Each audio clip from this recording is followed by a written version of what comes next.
Welcome to this week's episode of the Mustard Seed Leadership Podcast. In today's episode, Brent continues with the series titled Learning to Lead.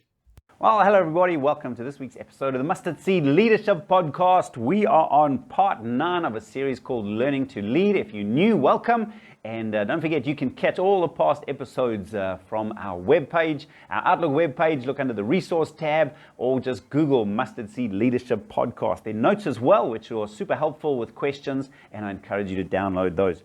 So the lesson we're going to look at today, now this is leadership training geared for young leaders, new leaders, or new to the faith who might be used to leadership in the world and are trying to see the difference between worldly style leadership and kingdom leadership. And today's topic might surprise you. The heading is Leaders Have Learned to Win Hearts by Loving from the Heart. I'm going to basically be talking today about the leadership of love. Now, it might take you by surprise, but I want us to realize today is just how powerful Jesus' leadership was and is rooted in his real commitment to love. In John chapter 13, verse 1, it says, "It was just before the Passover festival. Jesus knew that the hour had come for him to leave this world and go to the Father. Having loved his own who were in the world, he loved them to the end." Don't you love that? Jesus wanted to show the full extent of his love for his disciples. Jesus really loved his disciples. Even though he had to rebuke them for being dull and slow to learn at times, even though they argued often about who was the greatest among them, even though they often lacked faith, he still loved them deeply. And when a leader loves the people he leads deeply, it brings out the best in them. So, what does this look like practically for a leader? Number one, if you're going to be a leader who truly loves, you're going to have to be a leader who is truly secure. To really love others, you have to be really secure as a leader. You see, love focuses on others. Love puts the attention on others. Love wants others to get the praise, others to get the honor. But if you're insecure as a leader, then what happens? Instead of giving, you want to get attention, get the focus, get the honor, get the praise. And that's what robs you from being a loving leader. Take a look at what it says about Jesus. John 13 again, verses 3 and 4. It says, Jesus knew that the Father had put all things under his power, and that he had come from God and was returning to God. So he got up from the meal, took off his outer clothing, and wrapped a towel around his waist. Notice that before it speaks about him serving, it first speaks about him being secure. Jesus knew his authority and position. The Father had put all things under his power. He knew it, so he didn't have to try and prove it.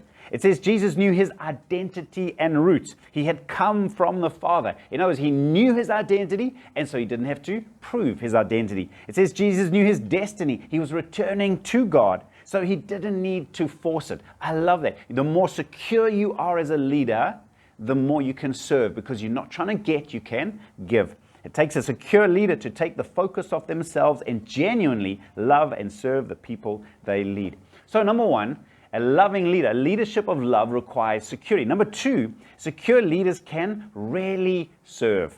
John 13 verse 5, it carries on. It says, after that, Jesus poured water into a basin and began to wash his disciples' feet, drying them with a towel that was wrapped around him. Love is serving. That's it.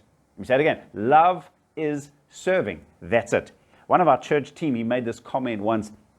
Being a servant is not doing a foot washing ceremony in front of the whole congregation. Being a servant means volunteering to do the banking. And I love that. This is not about putting on a show of what a servant you are. This is about volunteering in the background, helping out others, and doing what often other people don't want to do. Jesus served his disciples by training them and teaching them, by correcting them and challenging them, by providing for them and caring for them, by empowering them to fulfill their God-given destinies. The people are not there to serve the leader is there to serve the people. And then thirdly, remember, a leadership of love requires the leader to be secure. It requires the leadership to then truly serve. And number three, a secure serving leader is really patient. I love this. In John 13, it carries on. As Jesus is now washing the feet of the disciples, he comes to Simon Peter, who said to him, Lord, are you going to wash my feet? And Jesus replied, you do not realize now what I'm doing, but later you will understand. No, said Peter, you shall never wash my feet. Jesus answered, unless I wash you, you have no part with me. Can you just picture Jesus with his interactions? And Jesus was so patient and compassionate with his disciples. With Peter's crazy ideas and comments, He was patient with Andrew's shyness, who was holding back. He was patient with James and John's mother, who was trying to manipulate him to get his sons to sit at his right hand and left hand. He was patient with Thomas's doubts. He was patient with Judas's stubborn heart, maybe wondering if it would ever soften.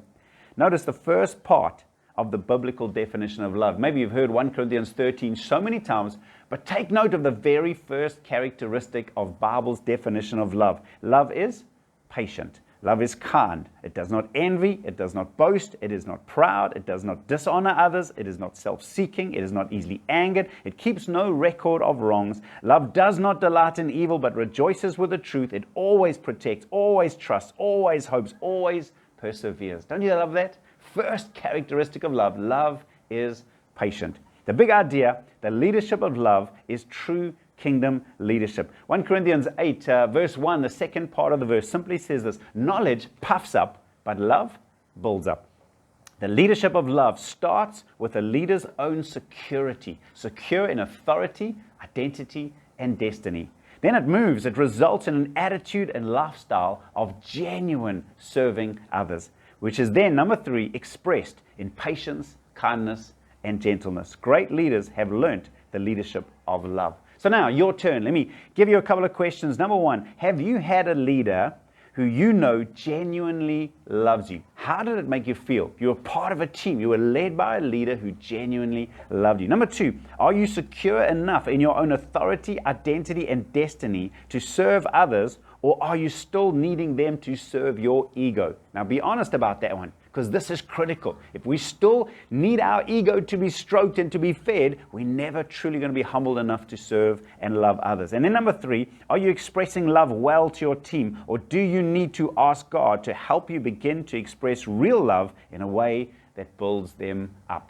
I hope that helps. This is a crucial part of kingdom leadership, the leadership of love. Great leaders win hearts because they genuinely love from the heart. So, hope it helps. We've got one more lesson to go in this series. And so until next week, God bless and bye for now.